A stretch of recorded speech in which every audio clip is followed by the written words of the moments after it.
वो एक अवसर है। चाहे तो कचरा इकट्ठा करें, चाहे तो दैवी संपदा इकट्ठी कर लें। मेरी सभी के चरणों में दो हाथ जोड़कर, जो दूर दूर तक बैठे हैं, खड़े हैं, सभी के चरणों में मेरे हाथ जोड़कर सिर झुकाकर प्रार्थना है, कृपानाथ थोड़ा ध्यान दें कृपा करके। सुबह होती है तो समझ लो शाम होने की तैयारी हो गई। जन्म मिला तो पक्का जान लो कि मौत का सिक्का लग गया, मोहर लग गई। जन्मदिन आता है तो लोग खुश होते हैं, पर ये नहीं सोचते कि मौत करीब आ गई।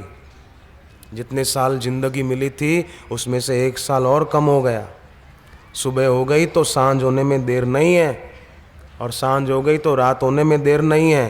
पूर्व में निकला सूर्य तो अब पश्चिम में जाने में और अस्त होने में देर नहीं है। कितनी देर है सूरज अस्त होने में, आप बताओ?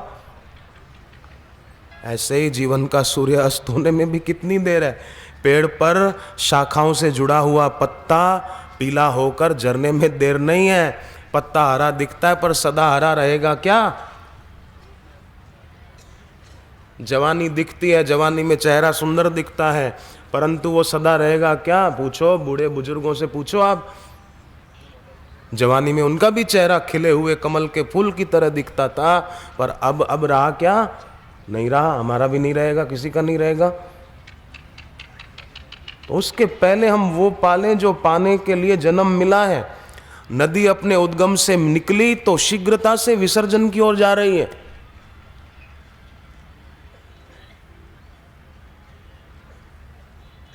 जीवन तेजी से बीता जा रहा है, इसलिए बाहर की दौड़ थोड़ी कम करके अब थोड़ा भीतर की ओर दौड़ें, अंतर्मुख हों, तो जाग पाएंगे।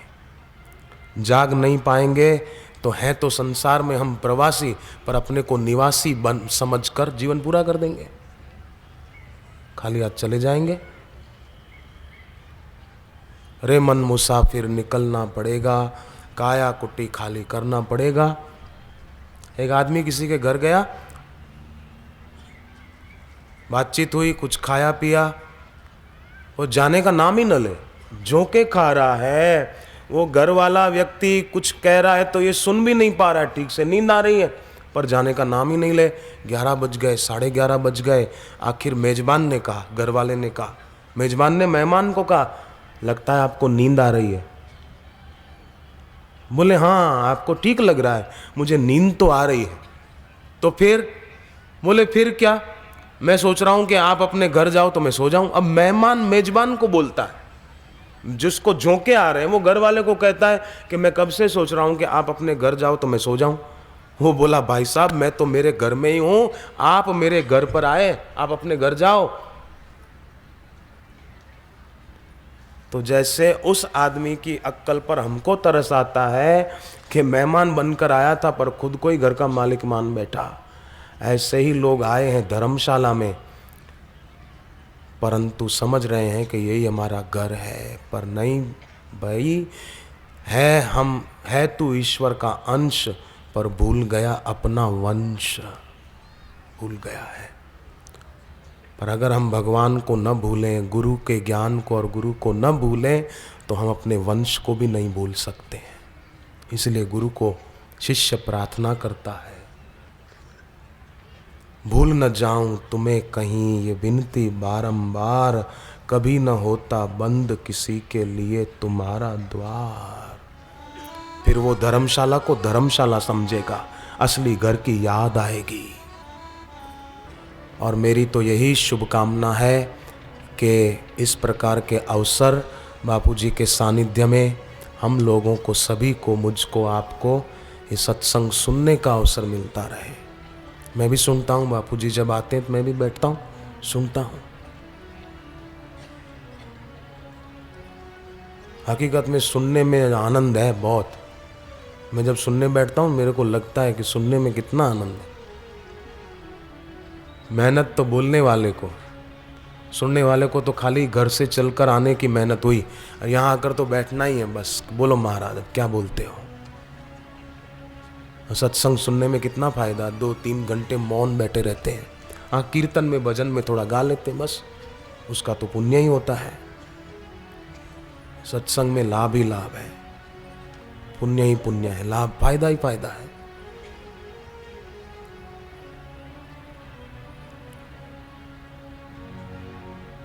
घर पे भी छुट्टियां हो, कोई अवसर मिले तो थोड़ी देर मौन रख कर बैठें, चुप होकर के बैठें, थोड़ा ध्यान करें, थोड़ा शांति का संपादन करें। फिर देखो हम सब साधकों की कैसी उन्नति होती है। समय तेजी से बीता जा रहा है, बहते हुए नदी के तेज पानी की तरह। इसमें हम जन्मों से तू भटक रहा है, अब तो जरा संभल, अब थोड़ा संभल। आज तक जो दुख देखा या भोगा वो नष्ट हो गया, पर अब अगर आने वाला दुख है तो उसको नष्ट कर सकते हैं अंतर्मुख होकर। आंखें अगर बाहर की ओर ही लगी रहती है ना तो भीतर अंधेरा छाया रहता है। जो ही आंख अंदर की ओर मुड़ती है तो भीतर उजाला होने लगता है। बाहर ही देखते रहे इधर उधर, थोड़ा अंदर भी देखें ताकि अंदर उजाला हो। मुझे कई भक्तों ने बताई हैं अपनी बातें। मैं कई बार साधकों के समक्ष सत्संग में उनकी बात बताता हूँ कि उन भक्तों को कैसे कैसे लाभ हो गए। सुनकर मुझे बताते हैं तो मुझे भी बड़ा आश्चर्य लगता है कि कैसे लाभ इनको हो जाते हैं। एक भाई ने बताया कि हमने हरिद्वार में दीक्षा ली थी, जीवन में बड़ा परिवर्तन आया। सन 2001 में शादी हुई। मुझे एक भाई ने पूछा फ़ोन करके बॉम्बे से कि भाई हम अमुक भाई बोल रहे हैं, मैं जानता हूँ। मैंने कहा बोलो। बोले आज हमारी शादी की 24वीं सालगिरह है, 24 साल हो गए आज शादी को, तो आप कोई बात बताओ हमको अच्छी। मैंने कहा अच्छी बात तो यही है, आज आपका शादी का दिन है, ठीक है, पर आप याद रखना जैसे ऑक्सीजन आदमी को प्रिय है और ऑक्सीजन के बिना नहीं रह सकते, ऐसे ही आप दोनों मिलजुल कर रहना, एक दूसरे के बीच दीवारें खड़ी मत करना।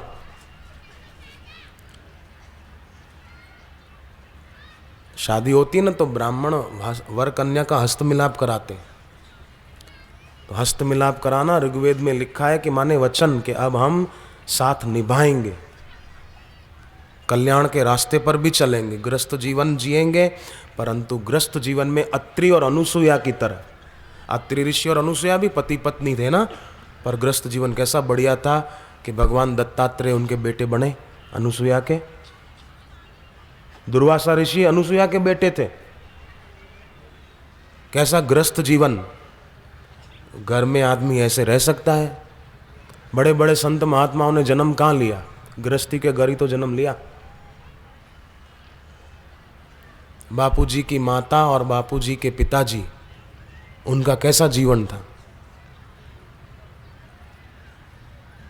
निष्काम कर्मयोग, स्वे स्वे कर्मण्य विरतः संसिद्धि लभते नरः। ऐसा गृहस्थ जीवन बनाना। पत्नी है तो सदा पति को अनुकूल बन के चलना। पति है तो अपनी पत्नी को डांटना, फटकारना, धमकाना, रुबाब जताना, ऐसा नहीं करना। पत्नी भी न जताए, पति भी न जताए। कभी किसी के मन की, कभी किसी के मन की, ठीक है, चलता रहे। मधुर व्यवहार पुस्तक पढ़नी चाहिए उन लोगों को जिनको गुस्सा खूब आता हो, बात बात में सूतली छाप एटम बम की तरह जो भड़क जाते हैं, उनको मधुर व्यवहार पुस्तक पढ़नी चाहिए। खाना चबा चबा कर खाना चाहिए, पर दबा दबा कर नहीं खाना चाहिए। चबा चबा कर खाएं, दबा दबा कर न खाएं। मिर्ची के आचार थोड़े कम कर दीजिए तो तीखा स्वभाव कम हो जाएगा। कई लोग मीठा खूब खाते हैं पर मीठा बोलते नहीं हैं, और कई लोग तीखा खाते नहीं हैं पर तीखा बोलने में पीछे हटते नहीं।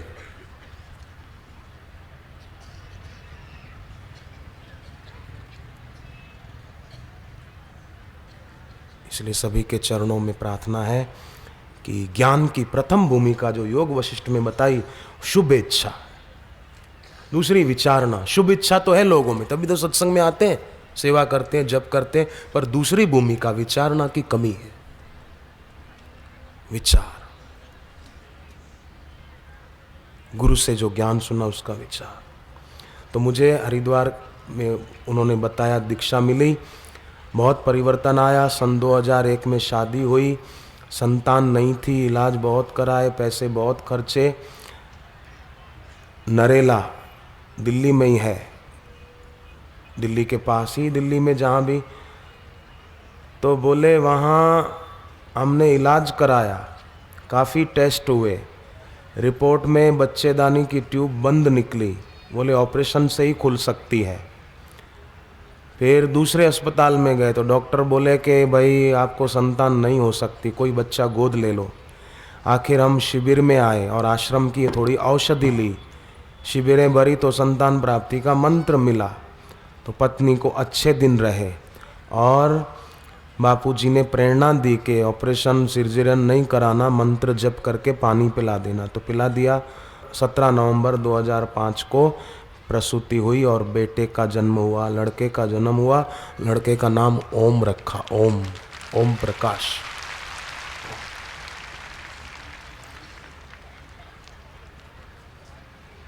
तो जरूर ये बातें मैं इसलिए बताता हूँ क्योंकि गृहस्थ जीवन में कई कष्ट, कई समस्याएं आती है, तो लोग बेचारे बड़े उसके कारण निराश हो जाते हैं और सोचते हैं कि मानो ये दुख हमेशा हमारे जीवन में रहेगा।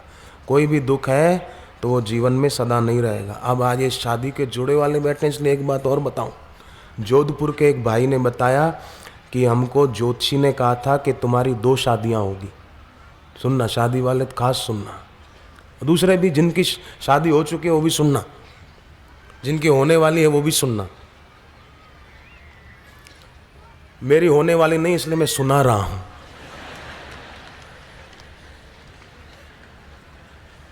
आनंद में रहो, आनंद में, चिंता क्यों करना, अशांत क्यों होना, आनंद में रहो, दुखी क्यों होना।